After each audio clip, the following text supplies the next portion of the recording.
주님의 은혜가 함께 하시기를 축복합니다. 오늘 사무엘상 강의 두 번째 시간입니다. 한나의 신앙 고백이라는 제목으로 말씀 나누기를 원합니다. 찬양은 곡조 있는 기도입니다. 그래서 이 시를 한나의 기도라고 말합니다. 사실 기도이지만 이 시는 찬양이라고 말할 수 있습니다. 사무엘서는 사무엘상 1장, 2장에서 이 한나의 기도로 시작한다면 사무엘하 22장과 23장은 다윗의 기도로 이러한 시로 마칩니다. 그래서 시로 시작했다 시로 마치는 찬양이 있습니다. 그것은 많은 어려움을 통해 하나님을 개인적으로 만난 사람들의 고백입니다. 이 두 찬양 시에는 공통점이 바로 그 부분이에요. 어려움이 있었던 사람들이 하나님을 개인적으로 체험하고 경험하며 만나고 그 이후에 어떤 삶을 살아야 할 것인가를 경험하며 사는 자리로 이렇게 나아가는, 그래서 새로운 삶을 살게 되는 자리로 이렇게 가는 것을 볼 수 있어요. 인생의 위기를 만날 때마다 사람들의 자세가 참 다를 수 있죠. 어떤 사람은 원망하고 불평합니다. 하나님을 모르는 사람들, 믿지 않는 사람들은 고통을 받고 아픔을 경험하면 그것이 한이 되고 화병으로 이렇게 남을 수 있게 되죠. 그것이 상처가 되고 문제가 되고 아픔이 돼서 결국 생각을 많이 하게 되고, 또 그 생각 때문에 우울증이 될 수도 있고, 또 결국 자살까지 이렇게 이어지는 자리로 가는 경향이 있습니다.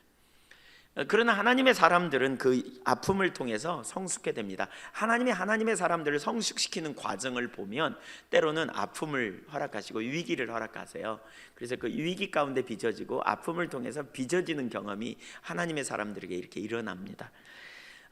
왜 조개가 진주를 만드는 과정을 보면 이물질이 그 진주 속에 들어가게 될 때 그 진주가 못 견디하고 이물질을 이렇게 그 아픔으로부터 극복하기 위해서 거기 자꾸 진액을 쏟고 거기다가 이렇게 그걸 이렇게 계속 비비고 그러다가 결국 그게 아름다운 진주로 빚어진다잖아요.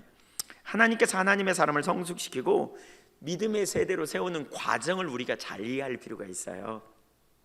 하나님께서 하나님 자신을 우리에게 계시하시고 나타내실 때 보통 이렇게 아무런 문제 없이 하나님께서 문제가 없고 평안할 때도 은혜를 우리 가운데 부으셔서 하나님이 누구인지 알게 하시기도 하지만, 어떤 때는 문제를 허락하시고 위기를 경험하게 하시면서 그런 순간에 이렇게 하나님을 찾고 하나님의 길을 구할 때 하나님께서 은혜를 베푸셔서 하나님이 어떤 분인지를 우리에게 깨닫게 하시죠. 알게 하시죠.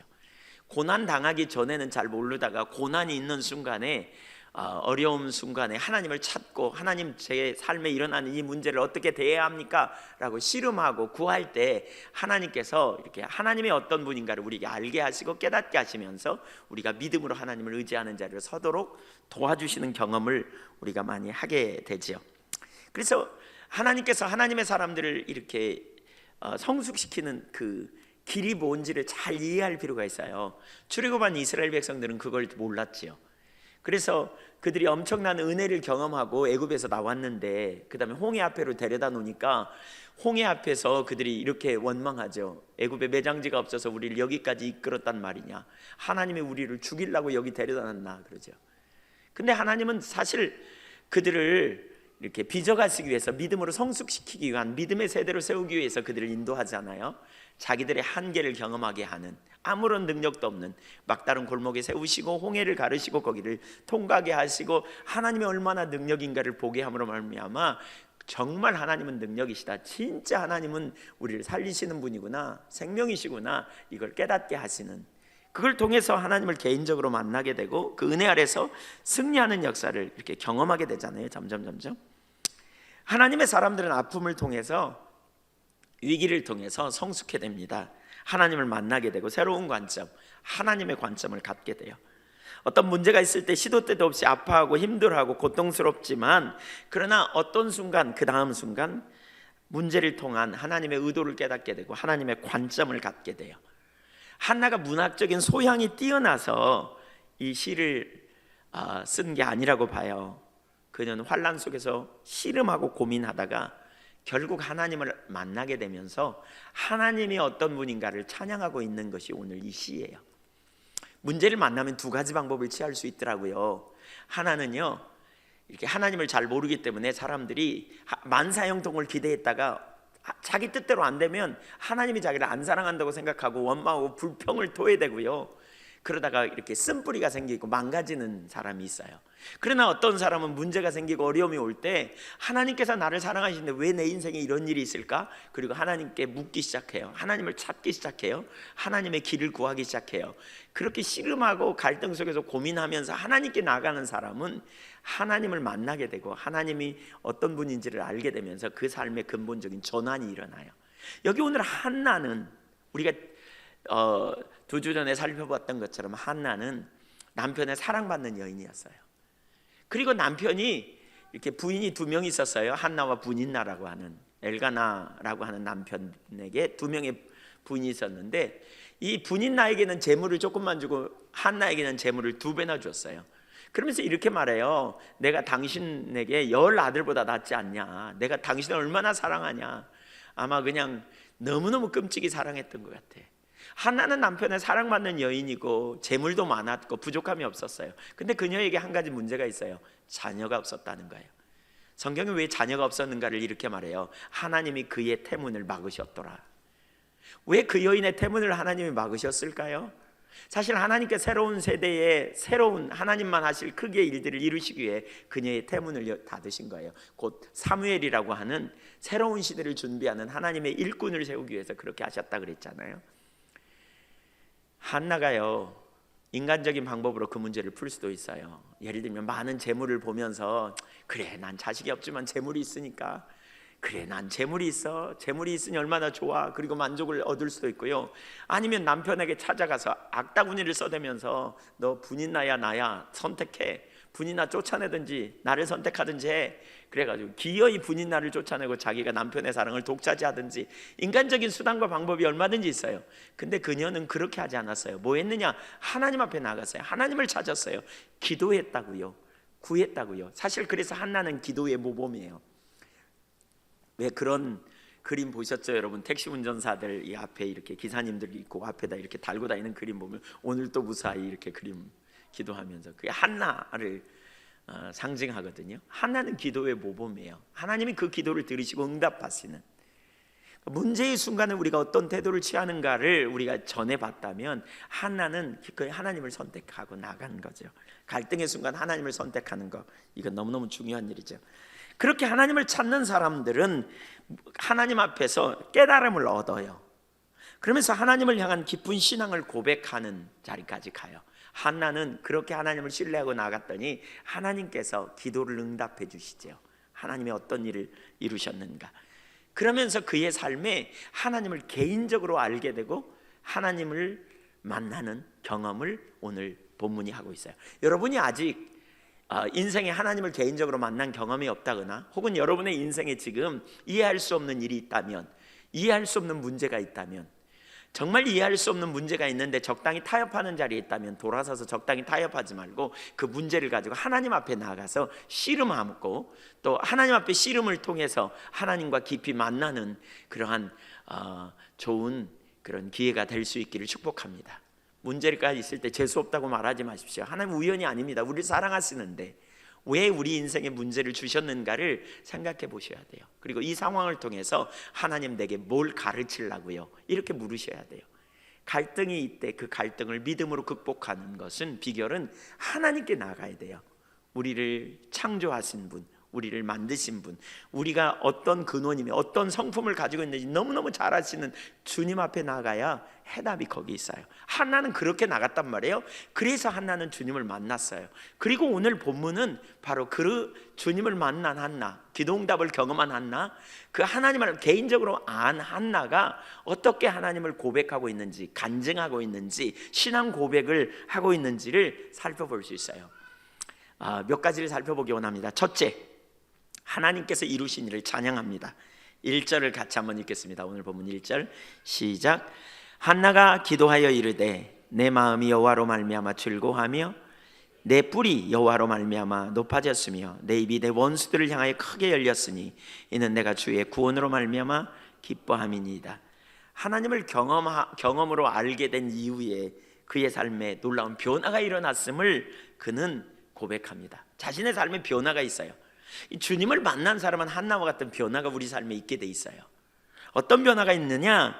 우선 그녀가 주님을 만나기 이전의 상태를 1장 10절은 그렇게 말하고 있어요. 마음이 괴로웠다, 이렇게 표현하고 있어요. 또 15절에 보면 그는 엘리 제사장 앞에서 이렇게 말합니다. 나는 마음이 슬픈 여자입니다. 그는 마음이 괴로웠고 슬픔이 그의 마음속에 가득했습니다. 그녀가 슬픈 이유가 뭡니까? 하나님이 자기를 돌보지 않았다는 거예요. 자녀가 없었기 때문이라는 거예요. 그랬던 한나가 이제 마음이 기쁘고 즐겁다고 간증합니다. 왜 그렇습니까? 여호와로 인하여, 여호와로 말미암아. 그는 이렇게 말하죠. 내 마음이 여호와로 말미암아 즐거워하며 내 뿔이 여호와로 말미암아 높아졌으며 내 입이 내 원수들을 향하여 크게 열렸다. 마음이 즐겁고 뿔이 높아졌고 입이 크게 열렸다. 찬양이 된다는 거죠. 그러면서 내가 주의 구원으로 말미암아 기뻐함이니이다. 한마디로 말하면 뭐예요? 하나님 때문이라. 내가 이렇게 기뻐하는 이유는 주님 때문이다. 이것이 그리스도인의 간증이어야 돼요. 우리 그리스도인은 이런 간증들을 다 가지고 있어야 돼요. 주님 때문에 내가 신난다. 주님 때문에 내가 기쁘다. 주님 때문에 내가 정말 놀라운 은혜가 있다. 아, 환경이 안 열렸다고요? 여러분 죽을 지경인데 무슨 감사냐고요? 무슨 기뻐하냐고요? 근데요, 데살로니가전서 5장에 보면 뭐라 그랬어요? 항상 기뻐하라, 쉬지 말고 기도하라, 범사에 감사하라. 이는 그리스도 예수 안에서 너희를 향하신 하나님의 뜻이니라. 그러니까 그리스도 예수 안에서의 하나님 뜻. 그러니까 우리는 바로 이 간증이 어디에서부터 시작돼야 되냐면, 내가 허물과죄로 죽었던 자요, 그런 나를 구원하시기 위한 하나님의 위대한 계획을 보기 때문에, 위대한 하나님의 구원의 능력을 보기 때문에 우리는 진정으로 기뻐하고 감사할 수 있는 거죠. 이 간증이 여러분에게 넘치게 되시기를 축복합니다. 주님이 이루신 일, 또 이루실 일 때문에 너무너무 신난다. 주님이 계시지 않는가? 마음이 슬펐던 한나가 눈물로 기도할 때 응답하시는 역사. 그러면서 뭐라 그러죠? 하나님께서 내 뿔을 높이셨다. 여기 뿔이라는 말은 짐승에게 뿔이 있죠. 초식동물에게 보통 뿔이 있어요. 그것도 암컷에게는 없고 수컷에게 뿔이 있죠. 왜요? 보호하려고. 그래서 그 맹수들이, 초식동물을 잡아먹는 맹수들이 함부로 달라들지 못해. 왜? 뿔에 받치면 자칫하면 위험하기 때문에. 그런데 이 뿔을 하나님께서 높이셨다는 거예요. 높이 주셨다는 거예요. 이 뿔이라는 말은 히브리어로 케렌이라는 단어인데, 이 말은 힘, 권위, 긍지를 의미합니다. 하나님께서 나를 세워주셨다는 거예요. 하나님께서 자신을 세우셨다는 거예요. 내가 스스로 나를 높였다, 그렇게 말하고 있지 않고, 그가 간증하는 중요한 한 부분은 하나님이 나를 높여주셨다는 거예요. 여러분, 우리가 알아야 될 중요한 사실 하나가 있어요. 하나님께서 하나님을 의지하는 자들을 둘러진치고 보호하실 뿐만 아니라 그들을 높여주신다는 사실을 아는 것이 우리에게 너무너무 중요해요. 하나님이 우리를 세워주시지요. 저는 복음을 개인적으로 알고 제 과거의 열등의식이 치유돼서 얼마나 놀라운 자유함이 제게 주어졌는지 몰라요.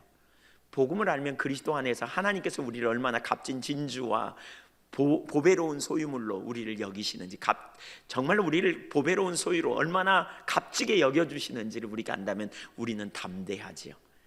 하나님이 우리를 높여주시는 분이에요. 우리를 세우시는 분이심을 우리는 염두에 두어야 돼요. 이렇게 주님을 만난 사람은 하나님을 의지하고 그 하나님을 계속해서 찬양해요. 그러니까 과거의 삶에서만이 아니라 그 이후에도 계속해서 그 하나님을 의지해요. 우리가 한번 하나님이 높여주시면 계속 높아지면 좋겠는데, 어떤 때는 인생을 살면서 낮추기도 하고 높이기도 하시는 일을 경험하게 된다고요. 왜요? 그때마다 우리가 성숙되어지는 경험을 해요. 이스라엘 백성들이 출애굽에서 나올 때 그들이 노예에서 얼마나 낮은 자리에 있었습니까? 그러나 하나님께서 10가지 재앙을 쏟으시고 그들을 건져내실 때 그들은 이렇게 말했을 거예요. 여호와께서 내 뿔을 높이시니 내가 여호와를 찬양하리로다. 홍해를 가르고 그들을 건져내실 때 그들이 하나님을 찬양합니다. 우리를 높이신 하나님 얼마나 신납니까? 그런데 그 다음에 하나님이 또 낮추기도 하시거든요. 줄이기도 하시고요.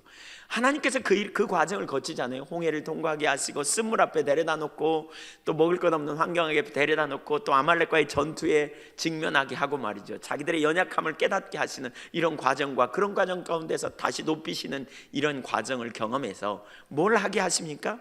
교만을 깨뜨리고 하나님을 의지하게 하시는 거죠.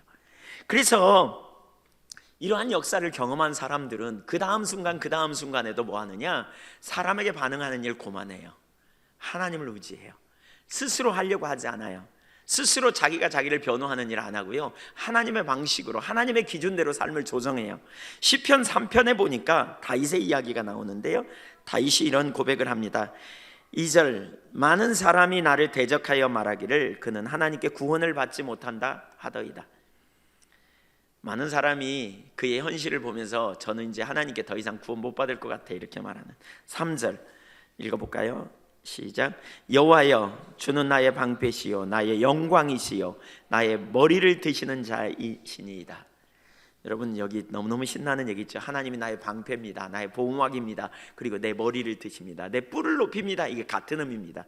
머리를 드십니다. 하나님을 만난 사람, 경험한 사람은 기쁨의 간증이 있어요.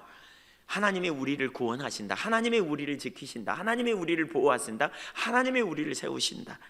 그런 사람은 그 이후에 문제를 만날 때에도, 때로는 낮춰지는 경험이 있을 때도 스스로 자기가 자기를 높이려고 하지 않고, 자기가 자기를 변호하거나 방어하려고 하지 않고 하나님께 맡겨요. 하나님을 신뢰해서 하나님의 길로 행해요. 그래서 다윗은 그 문제 앞에서 인간적인 방법을 택하지 않고 하나님의 길을 택해요. 다윗이 압살롬에게 쫓겨가는 그 순간이 있었지요. 근데 그 순간에도 사무엘하 16장에 보면 시므이라고 하는 사울의 가족 중에, 사울의 그 먼 친척 중에 한 사람이 다윗을 저주합니다. 쫓아오면서 막 저주해요. 막 흙을 집어서 뿌려요. 그러니까 먼지가 막 머리 위로 앉겠잖아요. 얼마나 기분 나쁘겠어요. 그래도 왕인데, 지금 아들 압살롬에게 쫓겨가지만 그래도 왕인데, 그리고 그 옆에는 군사가 있었는데, 그러니까 아비새라고 하는 그 군대 그 장관이 그 군대를 데리고 가서 저를 다 죽이려고 해요. 저를 죽이려고 해요. 그러자 그 군대를 말리면서 다윗은 이렇게 말해요. 사무엘하 16장 10절. 왕이 이르되 수리아의 아들들아, 내가 너희와 무슨 상관이 있느냐? 그가 저주하는 것은 여호와께서 그에게 다윗을 저주하라 하셨으니 하나님이 시키신 일이야. 나를 저주하라고. 그렇지 않으면 이런 일이 있을 수 없어. 우연이 된 게 아니야. 이건 하나님이 허락하신 일이야. 이렇게 말한 거죠. 그러면서 네가 어찌 그리하였느냐 할 자가 누구겠느냐 하고, 또 다윗이 아비새와 모든 신하들에게 이르되 내 몸에서 난 아들도 내 생명을 헤아려거든 하물며 이 베냐민 사람이라 여호와께서 그에게 명령하신 것이니 그가 저주하게 버려두라. 혹시 여호와께서 나의 원통함을 감찰하시리니 오늘 그 저주 때문에 여호와께서 선으로 내게 갚아주시리라 하고. 그는 철저하게 하나님을 신뢰하고 있어요. 자기가 자기 자신을 변호하지 않아요. 누가 비난해도 스스로 변호하려고 하지 않아요. 왜요? 하나님이 나의 머리를 드시는 분임을 알기 때문에. 한번 따라서 하십시오. 하나님은 내 머리를 드신다. 이걸 아는 사람은 하나님께 맡기는 거예요. 하나님께 내어드리는, 주도권을 내어드려요. 하나님 때에 하나님의 방법으로 행하시는 거예요. 그러니까 나는 어떻게 해요? 하나님의 기준대로 그 순간에 선택해 가는 거예요. 이렇게 하나님을 만난 사람, 하나님의 능력을 경험한 사람들은 인생을 살아가는 모든 순간마다 주님을 믿음으로 의지합니다. 그래서 주님의 길로 행합니다. 제가 개인적으로 그런 경험을 많이 했다고 고백했잖아요. 정말 하나님께서 우리를 다루실 때는요, 사람 막대기, 인생 채찍 사람 막대기를 쓰신다 그랬죠. 예. 또 시편 66편에 보면 사람으로 우리 머리 위에 타고 가게 하신다. 11절에 보면 그런 표현이 있어요. 그래서 사람들에게 멸시를 받기도 하고 무시를 당하기도 하고요, 사람에게 따돌림을 경험하기도 하고 그런 일이 일어나요. 주님 우리가 다루실 때. 왜 그럴까요? 우리 안에 사람에게 인정받으려는 본능이 있거든요. 이게 자기중심성의 가장 주된 뿌리 같아요. 사람에게 어떻게 잘 보이고 사람에게 어떻게 좀 인정을 받을까, 이런. 근데요, 사람에게 인정받으려고 힘쓰잖아요. 사람을 쫓아가잖아요. 그러면 주님, 보이지 않는 주님을 믿음으로 의지하거나 경외하는 일이 불가능해요. 주님을 의지 못해요. 그러니까 하나님께서 우리를 어떻게 하느냐, 사람과의 관계를 이렇게 어떤 데는 사람을 통해서 우리를 빚으시죠. 다루시죠. 사람 믿을 대상이 아니구나, 사람 신뢰할 대상이 아니구나. 그리고 뭐예요? 스스로 사람에게 변호하려는 자리에서 내려서서 하나님만 바라보고 하나님의 길로 행하게 해요. 그래서 하나님은 신명기 8장 2절 3절에 보면 너희를 낮추게도 하시고 올리기도 하시고 줄이게도 하시고 먹을 것을 주시기도 하신다 그러죠. 이게 하나님 다루심의 방법이에요. 그래서 지금 여러분 개인적으로 인간관계에 어려움이 있는 분들도 있을 수 있어요. 괜히 모함을 받기도 하고요, 괜히 억울한 말을 듣기도 하고요, 괜히 나하고 안 놀아줘. 너무 섭섭해하지 마세요. 그 대신 주님이 계시잖아요. 주님께 나아가세요. 괜찮아요 주님, 화가 나가지고 가서 한번 따져볼까? 두고 봐라 잘 돼가나, 저 인간 어떻게 안 없어지나, 뭐 이런 생각 머릿속에 왔다 갔다 하지 마세요. 괜히 우울증 걸리고요, 속병만 들어요. 그냥 주님께 맡기고 주님 보셔야 돼요. 이렇게 하나님을 경험한 사람, 능력을 경험한 사람은 인생을 살아가는 모든 순간마다 주님을 의지하게 돼요. 그래서 야고보서 1장 2절을 보면 이렇게 말하죠. 야고보 사도는 정말 성숙된 실제적인 믿음의 사람이었는데, 내 형제들아 너희가 여러 가지 시험을 만나거든 온전히 기쁘게 여기라. 인사하자마자 바로 그렇게 말하는 거죠. 너희가 여러 가지 시험을 만나거든 온전히 기쁘게 여겨. 이 말은 뭐예요? 시험을 만날 수 있다는 거예요. 시험, 테스트가 너희 가운데 있을 수 있다는 거예요. 그러니까 뭐라, 그런 시험이 올 때 낙심하거나 좌절하지 말고 기쁘게 여기래. 그것은 기쁨을 선택하라는 말이에요. 기쁨을 선택하라는 거예요. 왜요? 왜 기쁨을, 어떻게 기쁨을 선택할 수 있어요? 사실 십자가의 대속의 사건을 보면 우리는 하나님이 우리를 가장 좋은 길로 인도하시는 분임을 우리는 기억해야 돼요. 로마서 8장 31절에 보면 이런 구절이 있어요. 만일 하나님이 우리를 유하시면 누가 우리를 대적하리요? 하나님이 나를 유하신다? 이 말은 바꿔 얘기하면 하나님은 내게 언제나 최선의 길로 인도하신다. 하나님은 선하시다는 거예요. 여러분, 내가 누구를 유한다면 그 사람이 가장 좋은 길로 가도록 내가 그를 돌봐주고 이끌어줄 거리요. 하나님이 나를 유하신다는 말은요, 합력해 선을 이루시고요, 가장 좋은 길로 우리를 이끌 수 있는, 이끄시겠다는 약속이에요. 뭘 보면 알 수 있느냐? 32절에 이렇게 말하고 있어요. 자기 아들을 아끼지 아니하시고 내어주시니까 어찌 아들과 함께 모든 것을 우리에게 더하여 주지 않게 하느냐. 그래서 하나님은 우리를 사랑하시고 전지하시고 전능하시기 때문에 가장 좋은 길, 완전한 길을 준비하세요. 그래서 때때로는 시험이 오고 때때로는 문제가 와도 그 문제와 그 상황 속에서 놀래거나 뒤집어지지 말고 그 문제 속에서 기쁨을 선택하라는 거예요. 왜냐하면 우리가 하나님께서 그 문제를 통해 나를 가르치시고 하나님께서 그 문제를 통해서 우리를 뭔가 이루시는 일들이 있을 것을 기대하고 나아가는 거죠. 그래서 3절에 이렇게 말해요. 이는 너희 믿음의 시련이 인내를 만들어낸 줄 너희가 알미라. 인내를 온전히 이루라. 이는 너희로 온전하고 구비하여 조금도 부족함이 없게 하려 함이라.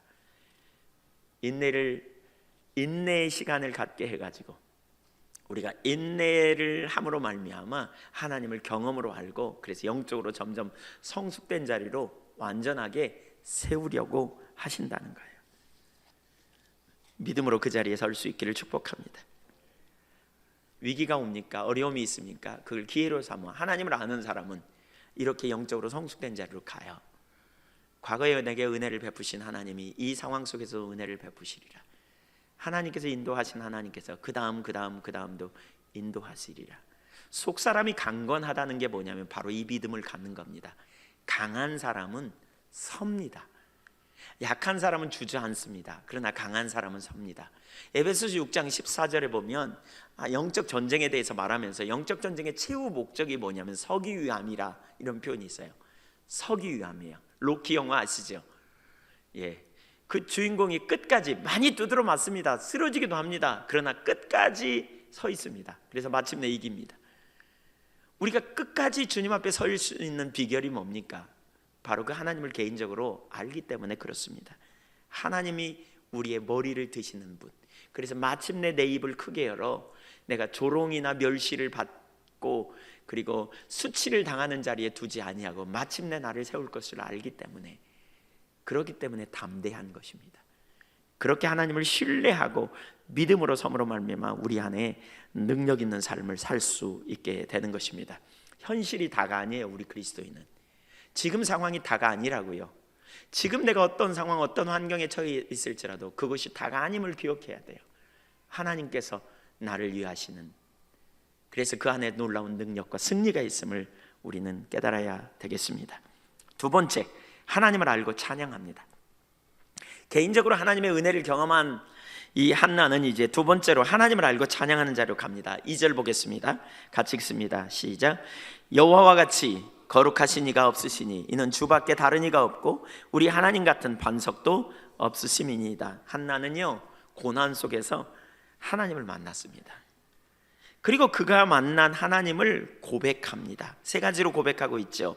여기 거룩하신 분 하나님은, 두 번째로는 하나님의 유일한 하나님, 주밖에 다른 이가 없다. 세 번째는 그분은 반석이시다 라고 하는 고백입니다. 하나님을 아는 것은 놀라운 특권입니다. 성경을 읽고 이 한나가 성경을 읽은 지식을 고백하는 게 아닙니다. 이 한나는 위기 속에서, 고난 속에서, 문제 속에서 하나님을 찾기 시작했고 하나님을 의지했습니다. 그는 인본주의적인 방법으로 풀어가지 않고 하나님을 전심을 다해 찾고 구하고 그분께 나아갈 때 하나님께서 응답하셨습니다. 그 응답을 경험한 한나가 하나님의 어떤 분인가를 개인적으로 알고 지금 고백하는 겁니다. 실제로 주님을 만난 것입니다. 여러분, 위기가 우리에게 기회가 될 수 있는 이유는요, 위기는 기회라는 말이 있죠. 하나님 앞에 위기는 기회입니다. 위기가 기회가 될 수 있다는 말은 위기의 순간 우리는 자신에 대해 깊이 생각하고 인생에 대해 생각하다가 바로 하나님의 어떤 분인가를 만나게 돼요. 그리스도인이 아무 문제 없고 만사형통하면요, 주님 잘 안 찾습니다. 그냥 기록된 말씀, 선포된 메시지를 듣고 머리로 아멘 합니다. 별로 고민 안 씁니다. 하나님 기도 응답하시는 하나님을 믿습니까? 그러면 아멘 합니다. 하나님 전능하심을 믿습니까? 그러면 아멘 합니다. 그런데요, 문제가 오고 위기가 닥치면, 자기 인생에 정말 두려운 일이 앞으로 닥칠 것 같은 예측이 되면, 그때 비로소 정말 하나님 전능하실까? 전지하실까? 정말 하나님이 내 기도에 응답하실까? 고민하고 씨름하기 시작합니다. 그래서 이런 과정을 통해서 뭐예요? 이론적인 하나님이 실제 하나님이 된단 말이에요. 추상적인 하나님이 실제적으로 자기가 만나는, 경험하는 기회가 돼요.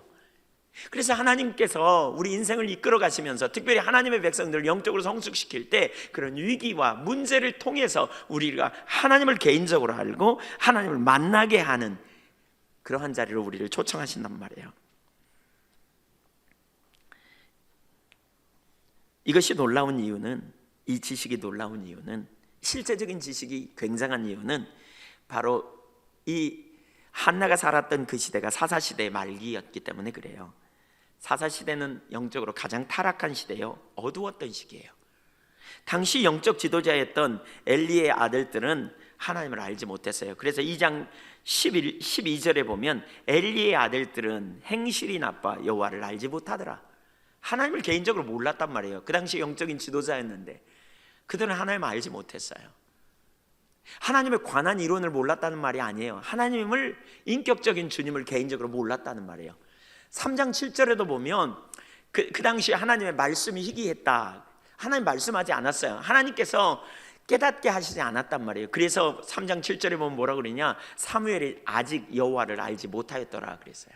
하나님께서 하나님의 말씀을 그들에게 나타내 보이시지 않으니까 하나님 몰랐어요. 그냥 엘리 제사장에게 하나님에 대한 지식은 많이 배웠을 거예요.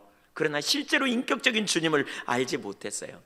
하나님에 관한 이론적인 지식이, 능력이 없는 거 아시죠? About God과 Knowing God은 다르잖아요. 하나님에 관한 이론적인 지식은 능력이 없어요. 그분을 개인적으로 아는 게 우리 삶의 능력이에요. 그런데 그러한 시대에 한나는요, 하나님을 개인적으로 알았단 말이에요. 그래서 이게 대단한 거예요. 오늘날 이 시대에도 많은 사람들이 About God, 하나님에 관한 이론적인 지식을 가지면서 하나님을 잘 알고 있다고 착각하고 있는 거죠. 그러니까 문제가 닥치거나 어려움이 닥치면 빵빵 나가 떨어지는 이유가 거기 있어요. 불신앙에 빠지는 이유가, 하나님 잘 모르면서 안다고 생각하는 거죠. 이론적 고백이 아니라 실제적인 고백으로 주님을 만난 한나의 고백, 그래서 이게 얼마나 큰 영향을 미쳤을지 우리가 생각해 보세요. 사무엘이 훗날 하나님의 사람이 될 수 있었던 것은 바로 한나의 이러한 신앙 때문이 아니었을까. 그가 젖될 때까지 한나를 양육했거든요, 집에서. 근데 그 양육하면서 그는 하나님을 개인적으로 알았기 때문에 그가 어떤 일을 결정하든지 어떤 일을 선택할 때 철저하게 그가 하나님의 기준대로 삶을 살았고 그 방법대로 살았을 거예요. 자녀는 부모를 보고 자라잖아요. 가장 중요한 교육은 5세 미만에 이루어진다고 말하잖아요. 젖되기 전에 대부분이 이루어진다고요. 한나가 젖되기까지 그 아이를 양육했어요. 그 나이가 3세에서 아마 5세였을 거라고 추정하는데, 그렇게 한나가 사무엘을 양육하되 한나가 믿음의 사람이었다니까요. 하나님을 개인적으로 알았다니까요. 그래서 입술로는 하나님을 찬양하면서 어떤 일 결정할 때는 인본주의적인 가치관, 인간적인 방법, 돈이 주인인 이런 삶으로 은근슬쩍 타협하며 가는 그런 신앙이 아니었어요. 그는 하나님을 경외했기 때문에 정직했을 거고요, 철저하게 하나님의 기준대로 살았을 거예요. 이걸 보고 자란 한나의 신앙이 어땠을까? 사무엘의 신앙이 어땠을까? 위기는 기회입니다. 왜냐하면 하나님 만날 기회가 돼요. 욥기 42장 5절에도 보면 욥이 그런 고백을 해요. 그러니까 한번 같이 읽어볼까요? 시작. 내가 죽게 대하여 귀로 듣기만 하였사오나 이제는 눈으로 주를 배움나이다. 욥기를 가만히 읽어보면 하나님께서 뿅 나타나셔가지고 눈으로 이렇게 볼 수 있도록 형상으로 나타나신 적이 없어요. 뭘 하셨느냐? 하나님께서 당신 자신을 계시하세요. 하나님의 어떤 분인가를 나타내세요. 그랬더니 욥이 그렇게 고백하는 거예요. 전에는 주님에 관한 이론만 알았는데 이제는 내가 눈으로 주님을 보듯이 개인적으로 알았습니다. 욥의 인생에 놀라운 전환이 이루어진 거죠. 그가 시험을 경험해서 사실 힘들었겠지만, 그러나 그 과정을 통해서 전에는 귀로만 주님을 알았는데, 귀로 들은 지식으로 머물렀는데 이제 실제로 주님을 알았습니다. 이렇게 고백하고 있죠. 그리고 실제로 아는 지식이 우리 삶에 강력해요. 하나님께서 우리 인생에 위기를 허락하시는 이유를 여러분 아셔야 돼요. 재수없다고 말하지 마세요. 왜 하나님은 나만 못 살게 군다 이렇게 말하지 마세요. 여러분의 인생에 다른 사람과 다른 문제가 있다면, 다른 삶을 살았다면, 여러 가지 아픔을 경험하고 문제를 만났다면, 그리고 지금 현재 그런 문제가 있다면 그것을 기회로 삼아 하나님과 깊은 교제 가운데 들어가 보시라고요. 하나님을 개인적으로 알고요, 그렇게 되면 하나님께서 그러한 자들을 통해서 정말 놀라운 수많은 하나님의 나라를 넓혀가는 그러한 통로로 그러한 자들을 사용하셔서 하나님 나라가 더 넓혀지게 될 거라고요. 하나님을 만난 사람은 이렇게 고백해요. 실제로 주님의 어떤 분이라는 걸 고백해요. 이론이 아니에요. 하나님이 전능하심을 다 알잖아요. 그러나 실제가 되지 않으면 능력이 없어요. 그러나 실제로 주님을 아는 사람은 그 주님을 의지해요. 매 순간마다 의지해요. 매 순간마다 그 주님이 기뻐하신 길을 선택해요. 매 순간마다 주님의 방법을 붙들어요. 혹시 잊어버렸다 할지라도 옆에서 그게 아니잖아, 하나님 살아계시잖아, 하나님 이걸 기뻐하시잖아, 그러면 맞네, 그리고 전환한다고요. 혹시 자기중심으로 갔다가도 하나님을 개인적으로 만난 사람은 그래, 맞아, 그게 뭐라, 그리고 전환한다고요. 하나님을 머리로는 많이 아는데 실제로 하나님을 만난 경험이 없기 때문에 하나님의 기준을 아무리 얘기해도 삶이 전환되지 않는 거죠. 그가 고백하고 있는 하나님은 세 가지인데요, 첫째, 거룩하신 하나님이라고 고백해요. 여호와와 같이 거룩하신 이가 없으니. 거룩하다는 단어는 카도시라는 말입니다. 거룩, 단순히 도덕적 윤리적으로 온전하다는 의미가 아니에요. 모든 존재를 초월하는 하나님의 절대 완전성과 절대 구별성. 이 카도시라는 말은 거룩이고, 거룩이라는 말은 구별됨을 의미하거든요. 완전. 이스라엘은 사사시대에 하나님을 경외함이 없이 살았어요. 그래서 뭐예요? 삶이 온전하지 못했어요. 적당히 타협해요. 죄를 범했어요. 여러분, 하나님을 경외함이 없으면, 그분의 거룩하심을 알지 못하면 우리 행실이 자꾸 불완전해요. 그래서 죄를 범해요. 실패해요. 넘어져요. 자꾸 옆으로 가요. 그러나 한나는 하나님이 거룩하신 분이심을 개인적으로 알게 되었다는 거예요. 거룩하신 하나님을 아는 사람은 세상과 구별돼요. 타협의 자리로 가지 않아요. 적당히 살지 않아요. 하나님의 안 기뻐하는 길에서 돌이키게 되는 거죠. 그래서 죄를 미워해요. 하나님에 대한 두려움을 갖고 살아요. 그 의식을 가진 사람은 삶이 달라져요. 가치관이 변해요. 이 땅이 다가 아님을 알아요. 끝난 후에 심판이 있다는 사실을 알고 거룩하신 하나님 앞에 자기가 있다는 사실을 알기 때문에 삶의 행실을 변화시키게 되어 있어요. 그분의 거룩하심을 실제로 알았기 때문에 한나는 매우 구별된 삶을 살았을 거예요. 그래서 훗날 사무엘은 다른 모든 사람들이 적당히 타협하는 순간에도 사무엘은 하나님을 경외하는 자리에 섰던 걸 분명히 볼 수 있어요. 하나님을 경외함으로. 사실 오늘 본문을 쭉 보면서 뭘 느낄 수 있냐면, 우리가 다음 시간에 그 부분을 살펴볼 텐데, 이 경건한 부모가 얼마나 중요한지 몰라요. 그러한 부모 밑에서 경건한 자녀가 나와요. 그래서 자녀 교육이 얼마나 중요한지, 왜 하나님께서 한나를 기도하게 하셨는지, 한 세대의 영적인 리더를 세우기 위해 하나님께서 한나의 태문을 닫고 기도하게 하심으로 말미암아 그에게 하나님의 관점과 하나님의 길을, 눈을 갖도록 인도하신 의도가 뭔지 분명히 알 수 있겠더라고요. 두 번째, 하나님의 유일성을 알았어요. 이는 주밖에 다른 이가 없고 라고 표현해요. 주님 외에 이 땅에 누가 존재합니까? 주님 외에 능하신 이가 어디 있습니까? 하나님은 유일하신 하나님입니다. 하나님의 절대 존재성, 곧 유일성입니다. 신명기 6장 4절에 보면 하나님께서 이스라엘 백성들에게 주신 말씀이 그거죠. 이스라엘아 들으라, 우리 하나님 여호와는 오직 하나인 여호와시니 그러므로 너는 어떻게 마음을 다하고 성품을 다하고 뜻을 다해 주 너희 하나님을 사랑하라. 존재를 다해 그 하나님을 사랑하라. 인격적인 하나님, 한 분이신 하나님과 존재를 다해 사랑하는 인격적 친밀한 관계성에 있으라 라고 말하고 있죠. 근데 이스라엘 백성들이 여호수아 시대가 지나가면서 새로운 세대가 일어나면서 하나님을 슬그머니 떠나면서 나타나는 특징 중에 하나가 뭐예요? 혼합주의 풍조로 가버려요. 당시 그 바알과 아세라 신은 풍산신이거든요. 농사를 잘 되게 해주는 신으로 여겨요. 그래서 그 농사를 지으면서 그 풍산신을 섬기는 그 토착민들의 그러한 그 신앙을 슬그머니 빨려 들어가요. 그래서 혼합주의에 빠지게 됩니다. 그런 시대적인 상황 속에서 하나님만을 유일하신 분으로 고백하는 한나의 신앙, 이건 대단히 놀랍다고 말할 수 있어요.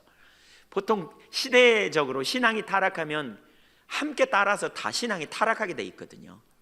지도자가 타락하면 함께 따라서 타락하기가 아주 쉽거든요. 혼합주의 신앙이 팽배되기가 쉬운. 그런데 이 한나는 하나님만을 유일하신 하나님, 나누어지지 않는 한 마음으로 하나님을 사랑하기로 선택하고 하나님을 경배하고 나가는 것이죠.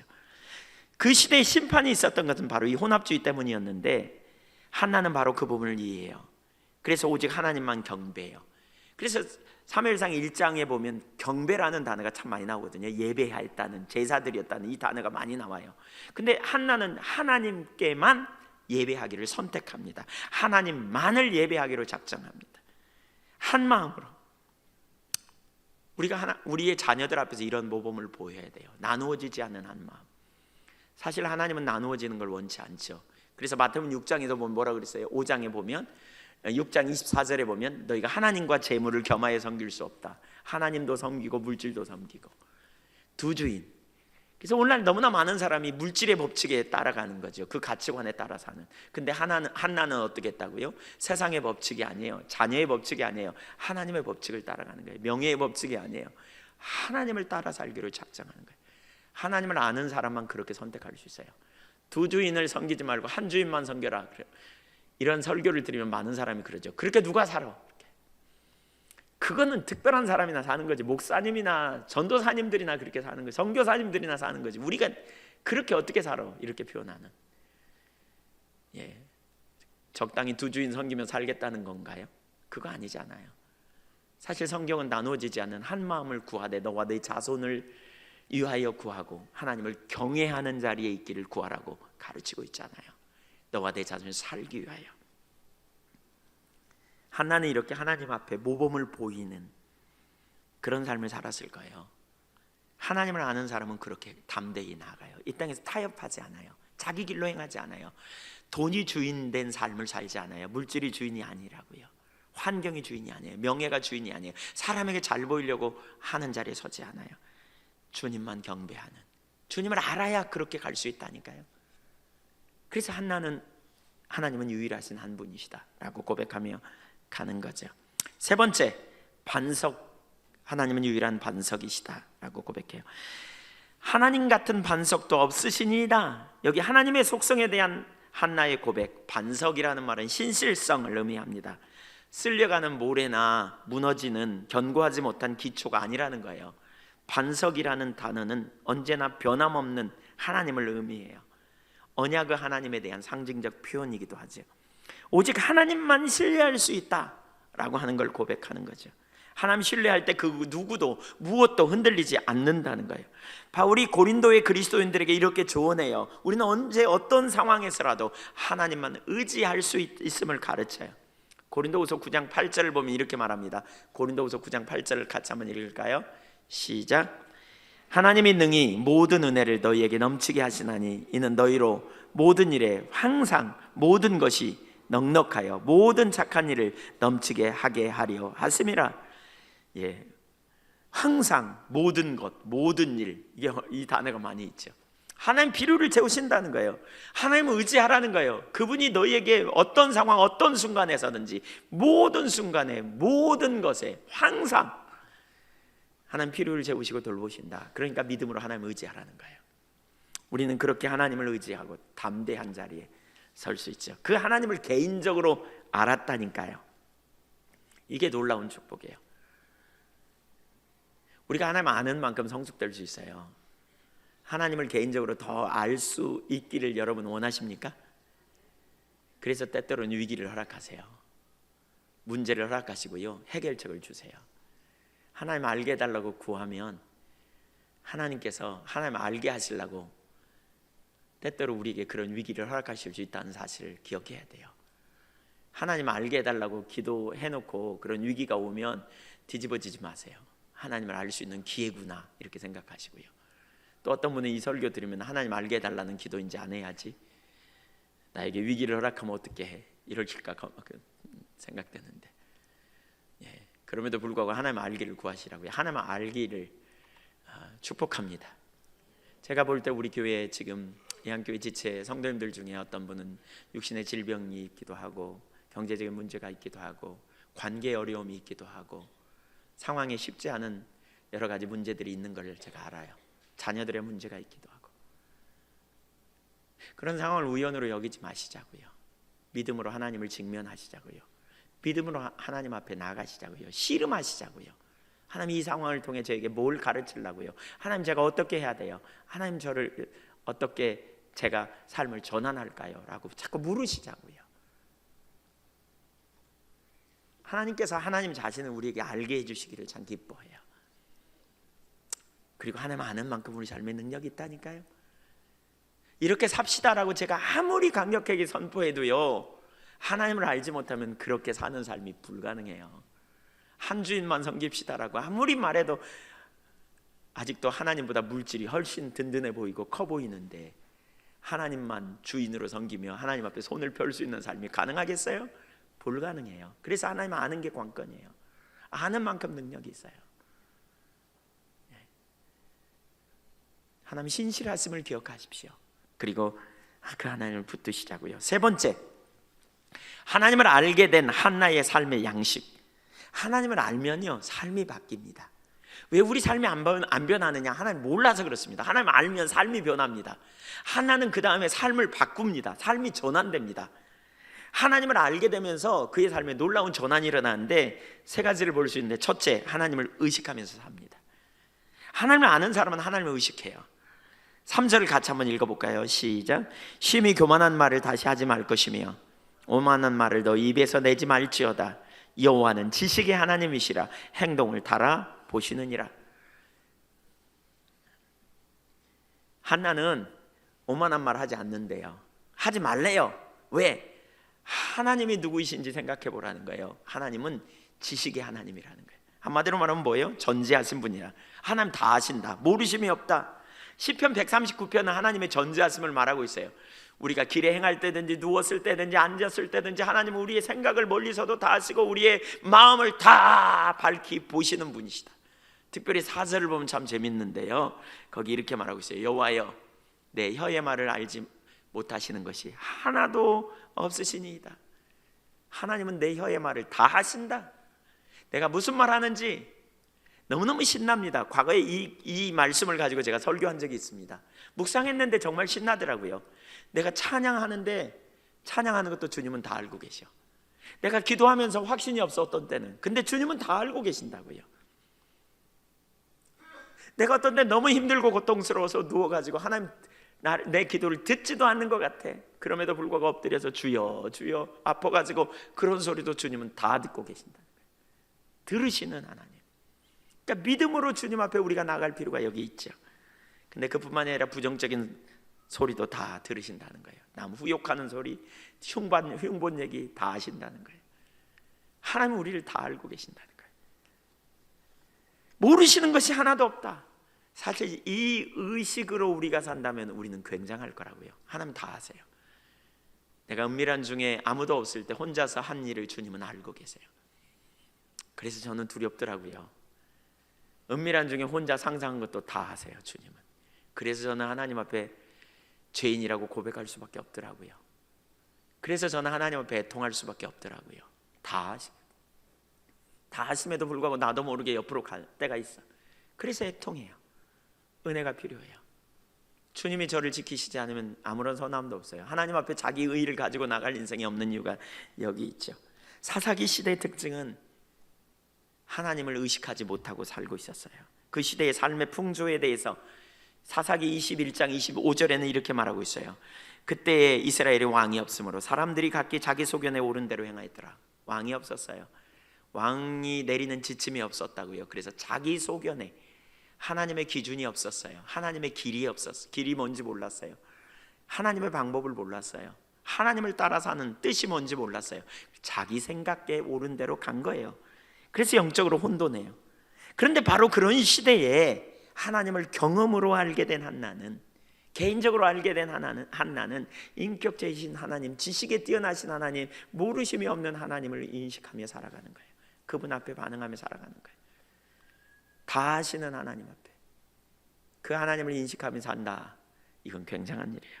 하나님을 인식하지 못하면 자기 기준대로, 자기 방법대로, 세상의 기준대로, 세상의 가치관대로 살아가요. 그러나 하나님을 인식하면 달라요.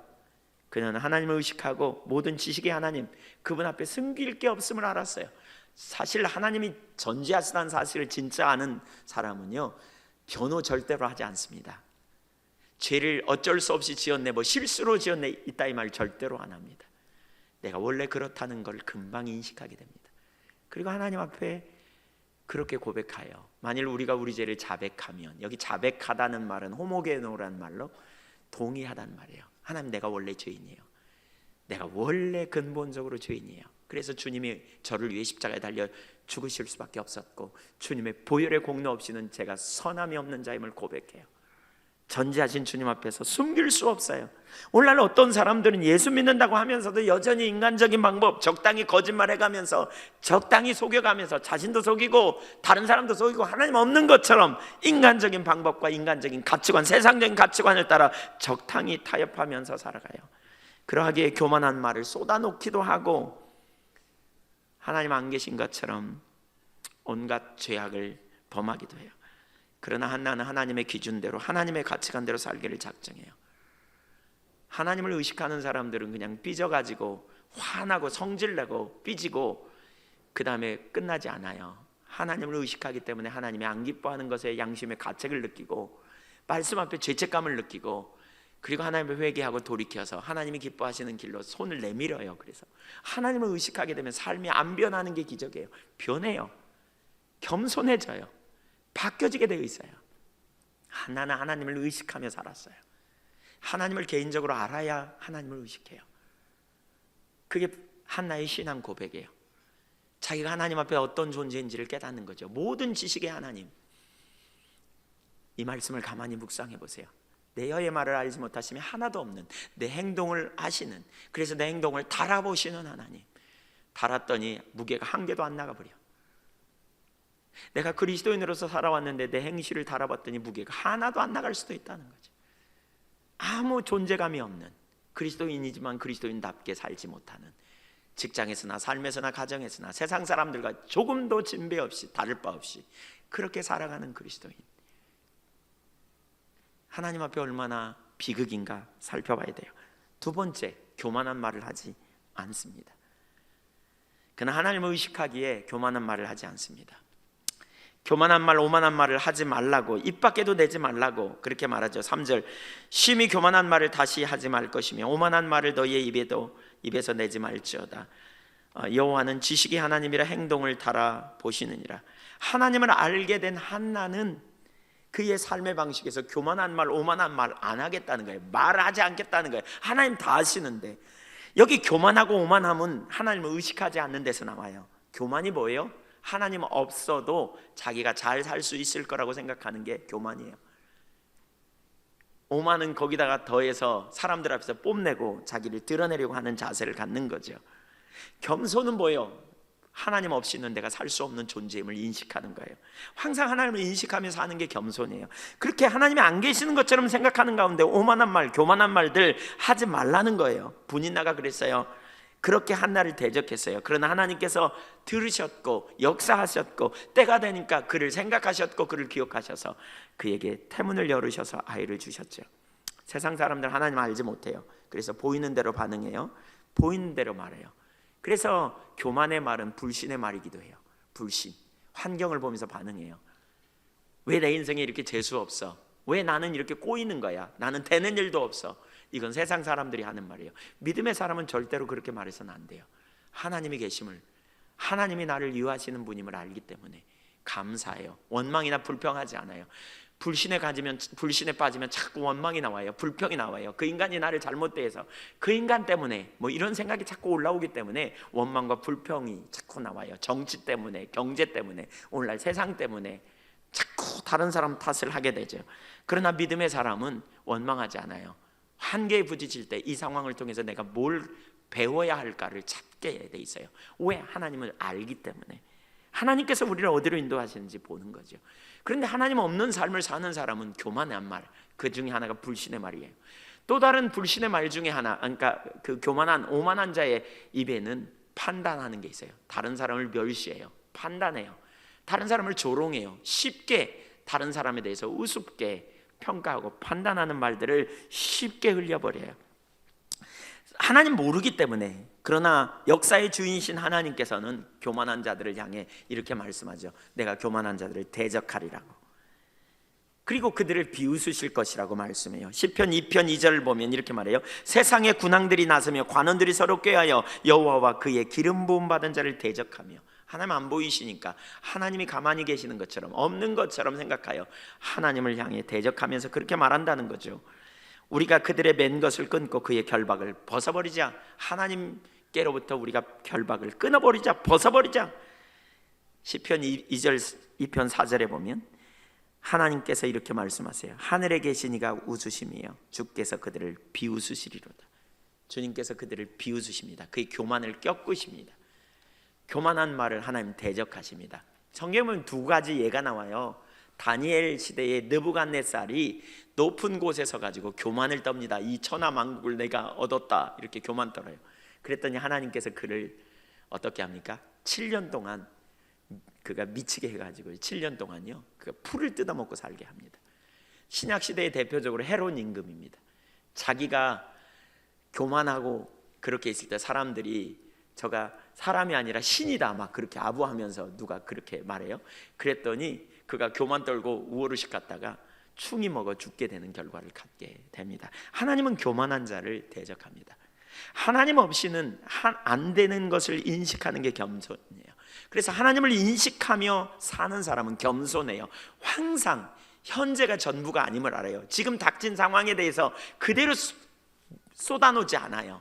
한번 생각해요. 이런 상황을 어떻게, 사실 우리가 어려운 상황을 만나면 당황하잖아요. 근데 그 상황에 그래서 자기 생각대로 쏟아놓지 않아요. 하나님을 인식하면서 이 상황에 하나님 제가 어떻게 해야 돼요? 저에게 뭘 가르치려고요? 하나님 제가 어디로 갈까요? 무엇을 할까요? 라고 하나님께 자꾸 묻는 자리로 가게 된다는 거죠. 문제를 만날 때 그래서 겸손한 사람은 하나님 앞에 그 문제를 갖고 가요. 그리고 말을 함부로 하지 않아요. 감사의 말을 해요.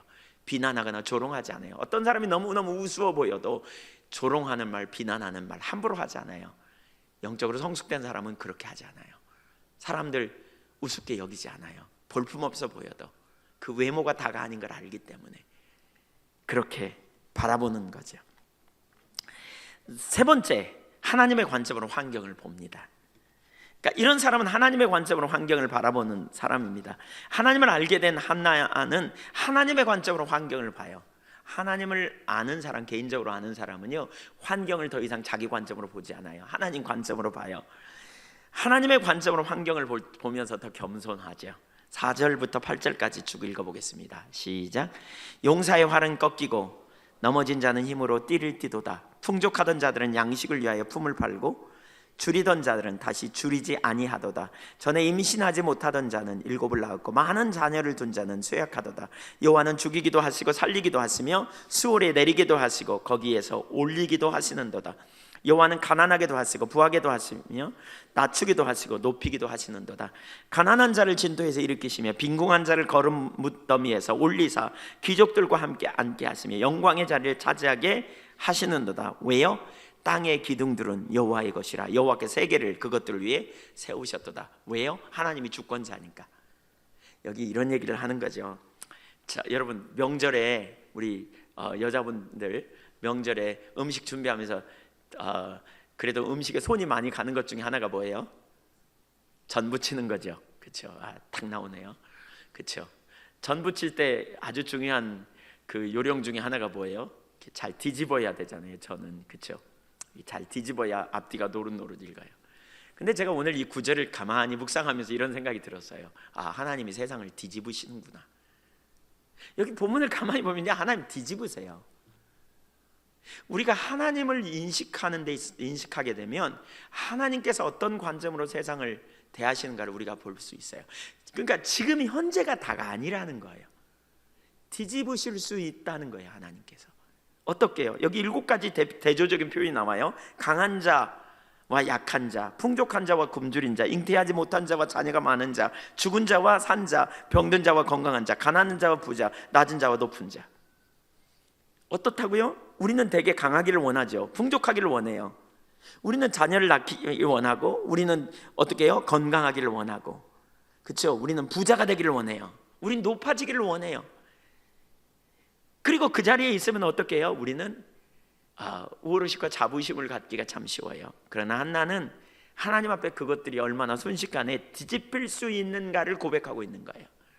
부한 사람이 영원히 부하지 않다는 거예요. 지금 용맹한 사람이, 지금 힘 있는 사람이 영원히 힘 있지 않다는 거예요.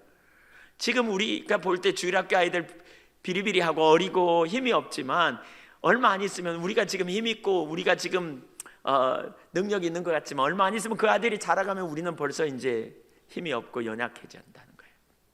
오래가지 못한다는 거예요. 이 사실을 고백하고 있는 거예요. 그러면서 뭐예요? 결국 그래서 우리는 뭐 해야 된다? 하나님을 의지해야 된다는 거예요. 지금 눈앞에 어떤 사람이 잘 나가고 뭐가 잘 돼가고 있다고 그래서 너무 거기에 넘어가지 말라는 거예요. 악인이 형통하고 불의한 자가 잘 나가는 것 때문에 너무 이렇게 그것 때문에 뭔가 콧바지 시험 들지 말라는 거예요. 하나님 관점으로 환경을 보라는 거예요. 지금 내가 잘 나간다고, 지금 내가 뭔가 가졌다고 교만 떨지 말라는 거예요. 힘없다고, 가난하다고 무시하지 말라는 거예요. 하나님의 관점으로 보라는 거예요. 하나님은 뒤집기 하시는 분이에요.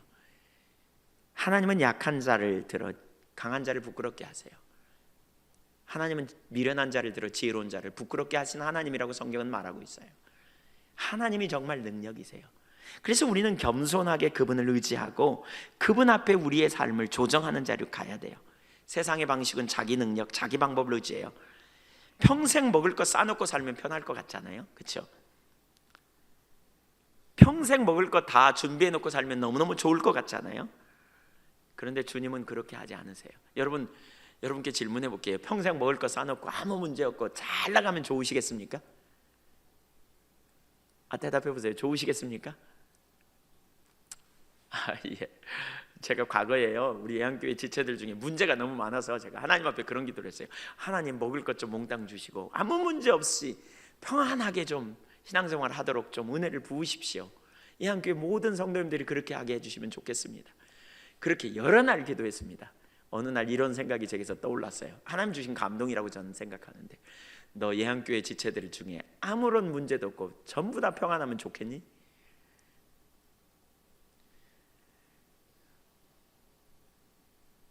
그 다음 순간 2가지 생각이 떠올랐어요. 하나는 그럼 너도 필요 없다. 우선 제가 목회할 필요가 없어요. 다만사형통하고 잘 이렇게. 그래서 아니 괜찮아요 주님, 문제 좀 있어도 괜찮겠네요. 제가 그랬고요. 제가 잘 섬기려고요. 두 번째로는요, 그러면 사람들이 주님 안 찾을 거라는 거예요. 여러분 만사형통하고 먹을 거 평생 먹을 거 싸놓고 아무 문제 없다면 주님 안 찾을 거라는 거예요. 왜 하나님께서 어떤 사람에게는 하루 먹을 것만 주시는지 이해를 해요. 일용한 양식을 구하라고 그러는지 이해를 했어요. 우리가 기도 제목이 있는 게 사실 축복이에요. 문제를 통해서 자라게 되고요, 성숙이 필요해요. 아무 문제가 없다면 주님 안 찾을 거거든요. 인간이 얼마나 연약한 존재인가를 우리가 깨닫는다면 사실 우리가 주님을 더 의지하죠. 그런데 하나님의 관점이 우리 가운데 보이지 않으면요, 세상의 관점으로 육체로 사람을 판단할 거예요. 자꾸 외모로 사람을 판단하고요, 자기가 많이 가지면 천년만년 계속될 것처럼 다른 사람 무시하고 멸시하는 자리에 가기가 얼마나 쉬운지 몰라요. 그러나 우리 모든 인생이 주님 앞에 설 때는 다 빈손이에요. 주님 앞에 가는 날만 빈손이 아니라 그 전에 빈손일 수도 있어요. 우리가 훨씬 전에 우리가 건강하다고 큰 소리 빵빵 치지만 어떤 순간 우리는 정말 연약해진 힘이 없는 존재일 수도 있어요. 지금 어떤 사람이 병 걸려가지고 괴결되는 것 같아도 그 사람이 건강을 회복해서 강한 용사처럼 그렇게 설 수도 있어요. 지금 연약하고 힘이 없는 어린아이들이 커가지고 장성하면 그가 힘이 있는 것처럼 그렇게 돼요. 그래서 우리가 가치관이 변해야 돼요. 세상에 우리의 소유가 우리의 능력이 아니고 주님이 우리의 능력이고 주님이 우리의 힘이 되는 이 자리에 우리가 가야 돼요. 결국 한나는 이런 고백을 해요. 하나님이라는 거예요. 하나님, 땅의 기초를 세우신 하나님, 그렇죠? 땅의 기둥을 세우신 분, 그분이 우리를 세우실 수 있다는 거예요. 시편 127편 1절에 보면 여호와께서 집을 세우지 아니하시면 세우는 자의 수고가 헛되며 여호와께서 성을 지키지 아니하시면 파수꾼의 깨어있음이 헛되도다. 여호와께서 집을 세워야 세워진다. 가정을 세워야 세울 수 있다. 여호와께서 성을 지키셔야 파수꾼의 깨어있음이 의미가 있다. 그러면서 2절에 보면 너희가 일찍이 일어나고 늦게 누우며 수고의 떡을 먹음이 하나님이 함께 안 하면 헛거다. 아침에 일찍 일어나고 밤 늦게 자고 잠을 별로 못 자는 거죠.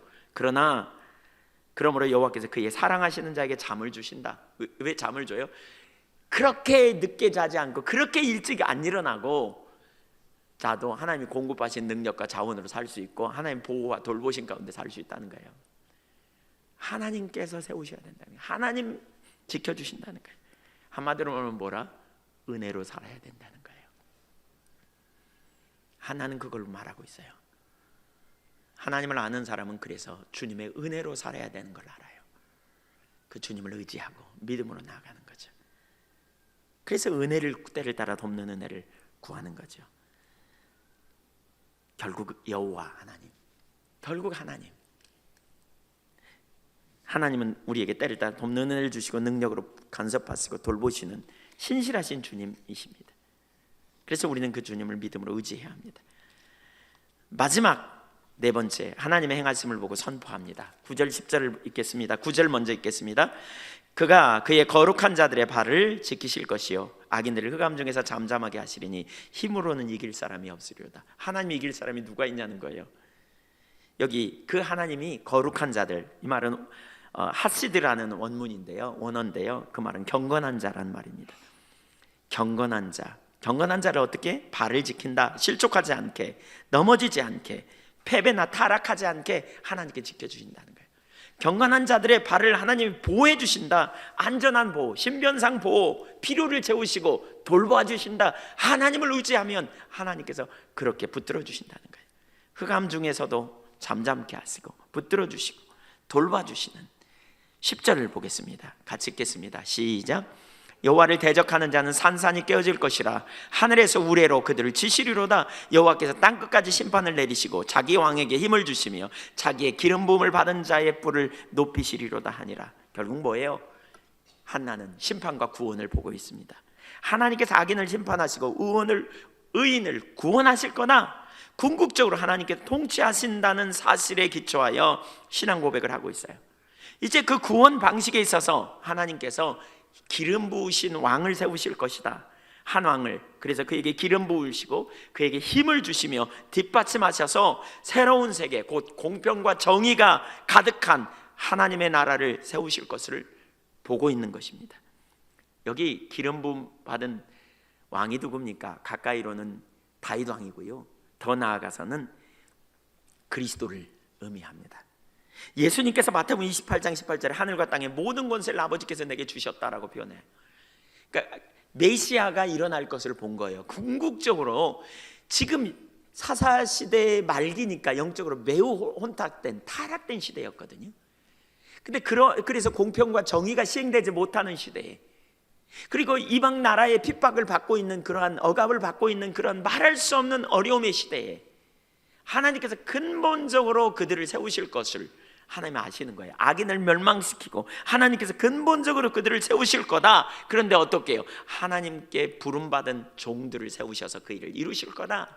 다윗 왕을 세우시고 나아가 메시아를 보내셔서 궁극적으로 그 일을 이루실 것이다. 1절에서 그녀가 기뻐하는 이유는 바로 이 구원을 본 거예요. 주의 구원을 보았기 때문이라 그렇게 말하거든요. 하나님께서 반드시 그 일을 이루실 거라는 거예요. 이게 중요해요. 바로 이 미래의 구원까지 볼 수 있는 사람, 하나님께서 과거의 나를 구원하신 것처럼 더 어려운 상황 속에서 나를 건져내실 것을 보는 사람은 담대함이 있어요. 현실에 대하여 낙심하지 않아요. 절대로 좌절하지 않아요. 현실에 대하여 절대로 주저앉지 않아요. 제가 그런 표현 많이 하잖아요. 전에 여러 번 예를 들었잖아요. 구렁이 우리에다가 들어간 참새 한 마리, 그냥 구렁이가 혀를 날름거리니까 참새가 이리저리 삐약삐약 날아다니다가 짹짹 날아다니다가, 죄송합니다, 삐약이 아닙니다, 짹짹 날아다니다가 그냥 죽었대잖아요. 그래서 왜 죽었나 해부해봤더니 심장마비로 죽었다고. 환경을 보고 놀래 뒤집어진 거죠. 우리 그리스도인 중에 그런 사람 적지 않아요. 문제만 만나면 벌써 그냥 뒤집어져 가지고 벌써 다 죽어가, 그냥 얼굴이 샛노래졌어. 왜 그랬냐고. 그럼 앞으로 이 일이 이루어질 걸 예상해서 그렇다고. 이렇게 믿음도 좋아요. 하여튼 불신 충만이죠. 그러니까 놀라지 않아요. 왜? 현실이 다가 아니야. 지금 있는 상황이 다가 아니야. 왜? 주님께서 우리의 미래를 인도하실 거니까. 구원하신 주님께서 그분의 뜻대로 인도하실 것이니까. 그래서 좌절하지 않아요. 하나님을 기대하게 돼 있어요. 하나님을 의지하게 돼 있어요. 하나님이 이끄실 걸 보는 거예요. 절망이 뭐예요? 소망이 끊어진 게 절망 아닙니까? 절망하지 않아요. 소망을 가져. 이런 사람은 하나님의 행하심을 기대하는 거예요. 현실이 아무리 힘들고 아무리 어렵다 그래도, 현실이 다라면 아무런 소망도 없지만, 그러나 그 미래에 하나님께서 가장 선하고 완전하게 인도할 걸 보는 거죠. 그래서 이 한나는요, 벌써 그는 다윗 시대를 보고 있어요. 그뿐만이 아니에요. 그는 영원한 구원을 이루실 그리스도 메시아 시대를 보고 있는 거예요. 아브라함이 나의 때 볼 것을 알았도다 그랬잖아요. 아브라함이 나를 보았다 그랬잖아요. 믿음으로. 히브리서 11장의 믿음의 선진들이 뭐라고요? 저들은 약속을 받지 못하였으나 믿음으로 보았다는 거잖아요. 하나님의 도성을 믿음으로 본 거 아닙니까? 우리 그리스도인들의 삶이 바로 그겁니다. 저는 제가 죽으면 영원한 나라에 갈 걸 압니다. 제가 육신을 버는 날 하나님께서 예비하신, 예수님께서 예비하신 영원한 집에 제가 갈 것을 압니다. 어떻게 하냐고요? 믿음으로 압니다. 그걸 알기 때문에 담대합니다. 죽음의 공포 가운데 눌리지 않습니다. 그 나라에 갈 겁니다. 누가 하여 죽어봐야 알지. 이런 분들은 심각합니다. 지금 우리가 그 나라의 영원한 나라에 소망이 있음을 우리는 분명히 보는 자들입니다. 하나님의 행하심을 미리 보는 것, 이게 바로 믿음입니다. 하나님을 개인적으로 아는 사람은 그 믿음을 갖습니다. 오늘날 이 시대의 현실적으로 보면 사사시대 말기처럼 지금 상당히 심각한 상황입니다.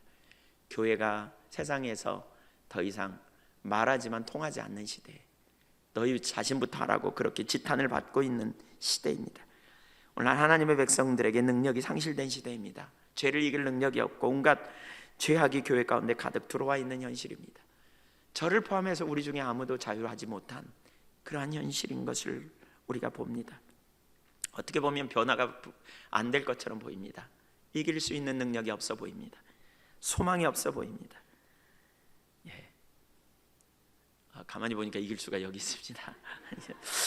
예. 예. 그럼에도 불구하고 믿음의 소망을 갖는 사람은 중보합니다. 현실을 보면서 중보합니다. 오늘날 우리가 이 땅의 교회, 조국 교회를 향해 중보하는 이유가 거기 있습니다. 오늘날 우리가 우리 자신을 믿음으로 바라보면서 현실이 다가 아니고 하나님께서 우리를 바꾸실 걸 믿음으로 바라보면서 소망을 갖는 이유가 거기 있고요. 우리의 자녀들을 바라보며 소망을 갖는 이유가 거기 있고요. 우리의 형제를 바라보며 소망을 갖는 이유가 거기 있어요. 이번에 여러분 중에 어떤 분은 친척을 만나서 복음을 전하려다가, 형제를 만나고 부모님을 만나면서 복음을 전하려다가 아이고 좌절스럽다, 너무 낭망이 된다, 이런 경험을 하신 분들은 믿음으로 그 주님을 바라보고 주님은 하실 수 있음을 믿음으로 바라보고 소망을 갖기를 축복합니다. 믿음의 소망은 어디에 있습니까? 주님께 있습니다. 우리에게 있지 않습니다. 그 믿음으로 주님을 우리는 담대히 의지하고 나가야 되겠습니다. 하나님은 세상을 바꾸십니다. 하나님은 반드시 당신의 교회를 변화시키십니다. 하나님 반드시 당신의 백성들을 회복시키십니다. 그래서 하나님 나라를 넓히실 것입니다.